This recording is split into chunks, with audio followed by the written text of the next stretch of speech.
I took my car to the car dealership, and then I had a shuttle, so called.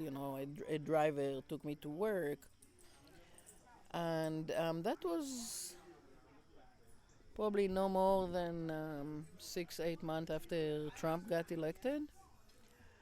And we started talking, and it was very clear very quickly that he was a pro Trump person, that he was a fundamentalist Christian, and that he had no idea of, what the reality of things are, really. But I listened to him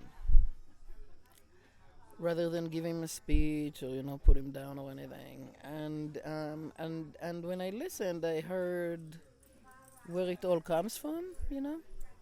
And I heard, the church speaking through his mouth, and I also heard a lot of fear. And so I spoke to these things very gently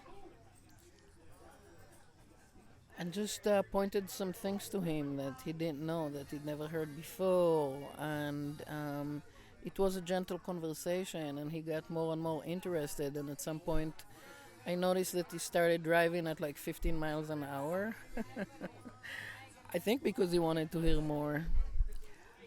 And by the time he dropped me, we were both very friendly, and it felt very much like I planted some seeds in there. I wouldn't assume for a moment that, he changed his life or whatever, but um, I think some seeds were planted, and it's possible that he got more interested and started looking at more things, because he was just ignorant of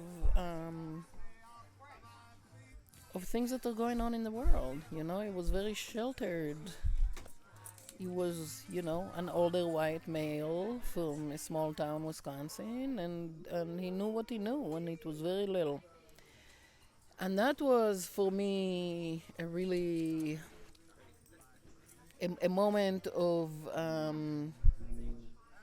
importance, because I realized that, I mean, you can get me to give you a speech about, but I don't think that really works. I mean, you can impress your friends if you're among your friends, but if you want to change the world, and if you want to change people, and if you want to change lives, the way to do it is through compassion and gentleness, and listening to them, and understanding where they come from, and speaking to that. So I've been trying to do that since then. When I meet people who I disagree with, is talk to them from my meditative, compassionate person, rather than my fiery, I know things, and person.